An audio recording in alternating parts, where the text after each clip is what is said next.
अगर हम बात करें सोशल मीडिया की तो बहुत ज्यादा 2-3 लोग जो हैं वो वायरल हैं जो क्रीम्स बेच रहे हैं, व्हाइटनिंग क्रीम्स बेच रहे हैं, तो क्या वो फायदेमंद रहती हैं? अच्छा, मैं ना ये अपनी जो मेरे पास ओपीडी में पेशेंट्स आते हैं मैं उनके साथ भी ये बहुत ज्यादा इनको काउंसलिंग करती हूँ, क्योंकि मेरे पास जब आते हैं तो उनकी बिल्कुल जो स्किन है ना फर्स्ट लेयर हम जिसको एपिडर्मिस कहते हैं वो बिल्कुल थिन हो जाती है।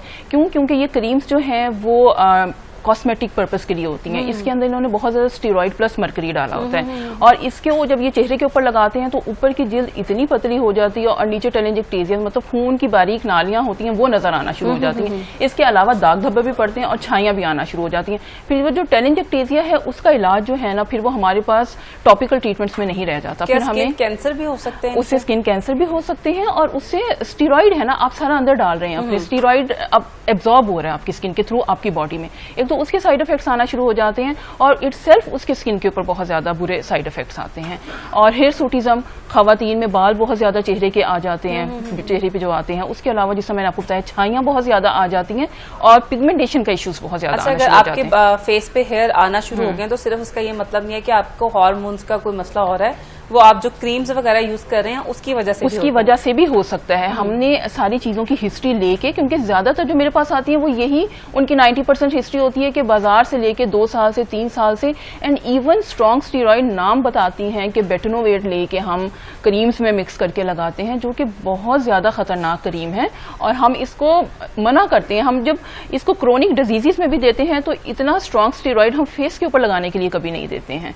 तो वो ये लगा के हमारे पास जब फेस पे आके ओपीडी में प्रेजेंट करती हैं तो चेहरा जो है उनका बहुत ज्यादा लाल हुआ होता है, एरिथीमा इतना ज्यादा होता है और लिटरली उनके मुंह के ऊपर हाथ लगाएं तो सेक निकल रहा होता है। फिर हमें सबसे पहले उस साइड इफेक्ट को खत्म करना होता है, फिर हम उनको उन क्रीम्स के ऊपर डालते हैं जो कि FDA अप्रूव्ड हैं जो मॉलिक्यूल्स, ताकि पेशेंट को थोड़ा सा बेनिफिट नजर आना शुरू हो। लेकिन फिर भी उसके बाद भी कहूँ कि टॉपिकल ट्रीटमेंट्स पे फिर उनका रिजल्ट नहीं रह जाता, फिर हमें उनको प्रोसीजर्स की तरफ लेके जाना पड़ता है। अच्छा, हमें ये भी बहुत होता है कि हमारे हाथ पाँव बहुत ज्यादा सफेद हो जाए, हमेशा जो है हम पीछे रह जाते हैं, तो इसके लिए भी कोई इसी तरह से चीजें? हाँ जी, इसके लिए भी चीजें हैं। हम लोग इसके लिए भी क्रीम्स का बताते हैं कि कौन सी क्रीम्स लेनी चाहिए और प्रोसीजर्स भी इस पे आते हैं। कौन सी क्रीम जो है आप रिकमेंड करेंगे, कोई आपकी ट्रस्टवर्दी क्रीम हो? अच्छा, सबसे पहले तो ये है कि सबसे पहले मैं कहूंगी कि सन ब्लॉक।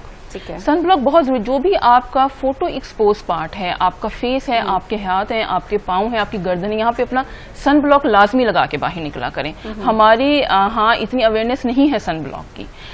सन ब्लॉक किस तरह का होना चाहिए और उसमें क्या क्या चीजें जो है एलिमेंट्स आपने देखने के ये मौजूद हैं? सन ब्लॉक में मैं सबसे हमेशा कहती हूँ कि SPF पहले देख लें, वो है सन प्रोटेक्टिव फैक्टर। आप 30+ भी ले लेंगे तो आपके लिए इनफ है, लेकिन आपने उसमें क्या देखना है कि उसमें UVA और UVB प्रोटेक्शन दोनों होनी चाहिए और उसके साथ उसके अलावा उसके अंदर जिंक ऑक्साइड और टाइटेनियम डाइऑक्साइड होना चाहिए। ये ऐसा बैरियर है जिसने सूरज की शुआओं को आपकी स्किन के ऊपर पड़ने ही नहीं देना, वहीं से बाउंस बैक कर जाए। क्या डल भी स्किन लगती है अगर आप सन ब्लॉक यूज करते हैं? अच्छा, डलनेस ऐसे नहीं आती है। जो टाइटेनियम डाइऑक्साइड और जिंक ऑक्साइड वाला है उससे पेशेंट अक्सर कहते हैं, क्योंकि उसको देखिए मॉलिक्यूलर साइज बड़ा है, वो जो है जब आप फेस के ऊपर लगाते हैं तो पेशेंट थोड़ी सी कंप्लेन करते हैं कि व्हाइट कास्ट आ जाती है। मैं उसमें हमेशा यही कहती हूँ कि आप थोड़ा सा उसको अच्छा रब कर लें। स्वेटिंग भी होना शुरू हो जाती है? हाँ, स्वेटिंग का मसला आता है, इसमें नो डाउट है। हर सन ब्लॉक में आता है? वो हर सन ब्लॉक में आता है। आप जो भी क्लेम कर लेंगे उसमें आएगा, लेकिन अगर आप अपने ऑफिस में जा रहे हैं, वहां पे आपका एयर कंडीशनर माहौल है, वो वहां पे तो आपको नहीं आएगा। लेकिन डेफिनेटली ये चीजों का प्रॉब्लम आता है खवातीन को, जिसकी वजह से वो नहीं लगाती हैं। लेकिन हमारा यही पर्पस होता है कि आप प्लीज एटलीस्ट जब घर से बाहर निकल रही हैं तो एटलीस्ट लगा के निकलें। सन ब्लॉक सिर्फ गर्मियों में यूज करना चाहिए या सर्दियों में भी फायदा? नहीं, सर्दियों में भी करना है, गर्मियों में भी करना है। आप कहीं ऐसी जगह पे जा रही हैं जहाँ स्नोफॉल है, आपने वहां पर भी करना है। सूरज की शुआएं हर मौसम में नीचे आती हैं और इवन जब आप स्नोफॉल में जाते हैं तो लोगों को लगता है यहाँ पे जरूरत नहीं है, हालांकि वहां पर सूरज की शुआएं जब नीचे स्नो को रिफ्लेक्ट होकर आती हैं वो सनरेज ज्यादा खतरनाक होती हैं, वो ज्यादा इम्पैक्ट डालती हैं आपकी स्किन के ऊपर। इसलिए अगर आप जाएं किसी भी नॉर्दर्न एरियाज वगैरह में तो जब आप आते हैं तो स्किन आपकी अजीब सी हो जाती है। हाँ, जो इसी वजह से ड्राई भी होती है और टैन हो जाती है, क्योंकि सन ब्लॉक का नहीं है। फिर दूसरा मैं कहती हूँ कि हमेशा अपना सन ब्लॉक है 4 घंटे के बाद फ्रेश करें, अच्छी गुड क्वांटिटी में लगाएं और लगाने से पहले, बाहर निकलने से पहले 15 मिनट पहले लगा के निकले। अक्सर लोग क्या कहते हैं उसी टाइम लगाते हैं और बाहर निकल आते हैं, तो एटलीस्ट 15 मिनट पहले घर में लगाएं, उसके ऊपर आपने अपना जो भी मेकओवर करना है करें और फिर आप बाहर जाएं। अच्छा, कुछ जो BB क्रीम्स हैं वो भी इस तरह की आ गई हुई है कि उनमें भी अगर आप सन ब्लॉक यूज नहीं कर रहे तो उनमें भी जो है वो SPF होता है, तो क्या वो भी यूज कर सकते हैं? SPF का मैंने आपको बताया ना, सन प्रोटेक्टिंग फैक्टर है। सन प्रोटेक्टिंग फैक्टर मतलब है कि अगर आपको कोई एरिथीमा मतलब लाली, अगर वो सिर्फ ये बताता है कि आपको 15 मिनट के बाद आ रही है, तो आप इतना सन प्रोटेक्टिंग फैक्टर लगा देंगे तो आपको 1 घंटे के बाद लाली आएगी या 2 घंटे के बाद आएगी। मेन चीज जो आपने देखनी है वो UVA और UVB देखनी है, क्योंकि देखिए UVB जो है वो तो आप बाहर जाएंगे, वो हर जगह सूरज की छांव में आपको वो रेडिएशन तो मिलेगी। UVA हम जब घरों में मौजूद होते हैं हमारी खिड़कियों से भी अंदर आती है।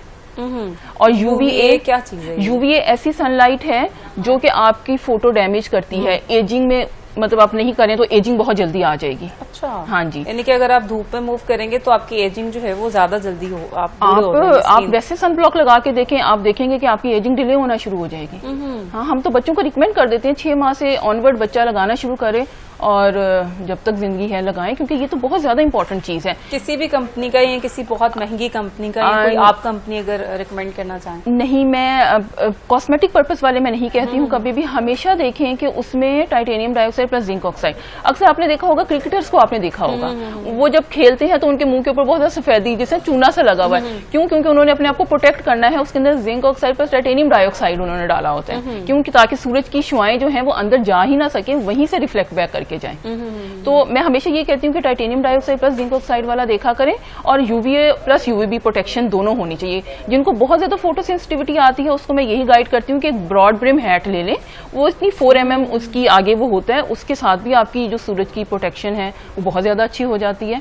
अच्छा, हमारी जो विंडो स्क्रीन आती है जब हम गाड़ी ड्राइव कर रहे हैं तो सामने वाली जो स्क्रीन है वो तो उससे तो कोई मसला नहीं होता, लेकिन जो हमारी साइड जो मिरर्स हैं उससे आपने प्रोटेक्शन लेनी है, वहां पर आप अपनी विंडो स्क्रीन्स लगाएं ताकि सूरज की शुआएं आपको डायरेक्ट हिट ना करें।